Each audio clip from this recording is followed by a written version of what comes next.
Assalamualaikum warahmatullahi wabarakatuh. Perkenalkan, nama saya Ayu Purnamasari dengan NIM 01021182227108. Di sini saya akan menjelaskan mengenai materi fintech dan keuangan syariah. Untuk materi berikutnya simak video saya selanjutnya. Pengertian fintech syariah merupakan perpaduan antara inovasi teknologi finansial atau fintech dengan prinsip-prinsip etis keuangan syariah. Tujuannya adalah untuk menciptakan layanan keuangan yang tidak hanya efisien dan modern, tetapi juga adil, transparan, dan sejalan dengan kaidah Islam atau maqasid al-syariah. Prinsip-prinsip dasar keuangan syariah. Keuangan syariah adalah sistem keuangan yang beroperasi berdasarkan prinsip-prinsip hukum Islam atau syariah yang bersumber dari Al-Quran dan hadis. Tujuannya adalah untuk mewujudkan keadilan, kemaslahatan atau kebaikan umum, dan keseimbangan dalam aktivitas ekonomi. Adapun pilar utamanya meliputi: 1. Larangan riba, yang kedua larangan gharar atau tidak kepastian, yang ketiga larangan maisyir atau perjudian, yang keempat larangan objek haram, yang kelima prinsip berbagi resiko, dan yang terakhir yaitu prinsip aset dasar. Titik temu lahirnya inovasi fintech syariah. Fintech syariah adalah perpaduan antara inovasi layanan keuangan berbasis teknologi atau fintech dengan prinsip-prinsip etis dari keuangan syariah. Titik temunya terletak pada kesamaan tujuan. Yang pertama, inklusi keuangan, kedua, transparansi dan keadilan, dan yang terakhir yaitu efisiensi. Maqasid al-syariah, tujuan hukum Islam dalam inovasi keuangan. Maqasid al-syariah adalah tujuan-tujuan luhur di balik ditetapkannya hukum Islam yang berpusat pada terwujudnya kemaslahatan atau maslahah bagi umat manusia. Peran Dewan Pengawas Syariah atau DPS dalam ekosistem fintech. Dewan Pengawas Syariah atau DPS bukanlah sekedar stempel halal, melainkan mitra strategis yang berperannya sangat vital. Anggota DPS adalah para ahli di bidang fikih muamalah dan keuangannya. Ada dua peran. Yang pertama, peran SN sebelum produk diluncurkan, di mana meninjau dan menyetujui.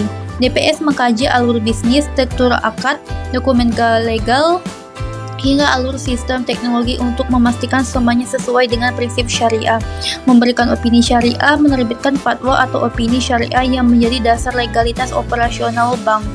Yang kedua, peran ekspos selama produk beroperasi, di mana audit berkala melakukan audit secara periodik, syariah compliance audit, untuk memastikan implementasi di lapangan tidak menyimpang dari fatwa awal. Konsep dan mekanisme peer-to-peer atau P2P financing berbasis syariah.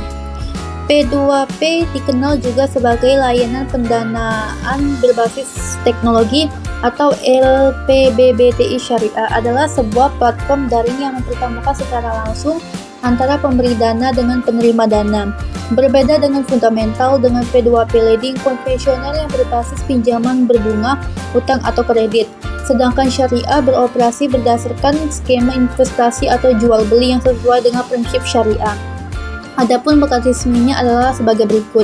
Yang pertama, pengajuan pembiayaan, yang kedua analisis dan uji tuntas atau due diligence, yang ketiga yaitu penawaran atau first seed, yang kelima yaitu penggalangan dana, yang selanjutnya yaitu pelaksanaan akad, yang selanjutnya lagi yaitu, dan yang terakhir penyaluran dan pengembalian. Adapun akad-akad yang digunakan di dalam fintech dan keuangan syariah, yang pertama yaitu akad murabahah atau jual beli dengan margin keuntungan, yang kedua akad ijarah atau sewa, yang ketiga akad mudharabah atau bagi hasil usaha, yang selanjutnya akad musyarokah penyertaan modal atau kemitraan, dan yang terakhir yaitu akad equity crowdfunding syariah sebagai alternatif pendanaan UMKM. Peran Otoritas Jasa Keuangan OJK dalam mengatur fintech syariah. Otoritas Jasa Keuangan OJK adalah regulator utama untuk sebagian besar sektor jasa keuangan di Indonesia, termasuk fintech syariah, terutama yang bergerak di bidang pembiayaan, financing, investasi atau investment, dan asuransi insurance.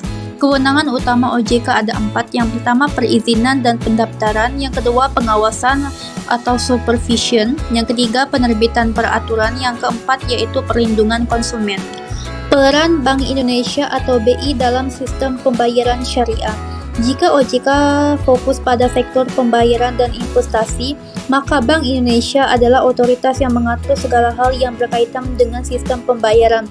Ini mencakup semua platform fintech yang memfasilitasi transaksi, transfer dana, dan uang elektronik. Adapun kewenangan utama BI yaitu ada 4. Yang pertama, regulasi sistem pembayaran.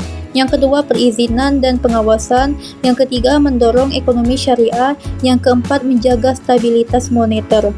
Materi selanjutnya yaitu Fatwa Dewan Syariah Nasional Majelis Ulama Indonesia (DSN MUI) adalah otoritas tertinggi dalam hal kesesuaian produk dan layanan keuangan dengan prinsip syariah di Indonesia.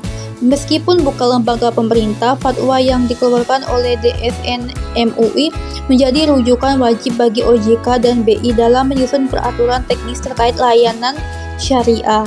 Adapun peran sentral DSN MUI adalah yang pertama menerbitkan fatwa, yang kedua memberikan rekomendasi, yang ketiga menetapkan standar kompetensi DPS. Yang terakhir yaitu materi tantangan peluang fintech syariah. Isu-isu kontemporer dan tantangan industri perjalanan fintech syariah untuk menjadi arus utama dihadapkan pada beberapa tantangan signifikan yang membutuhkan solusi kolaboratif dari regulator, pelaku industri, dan masyarakat.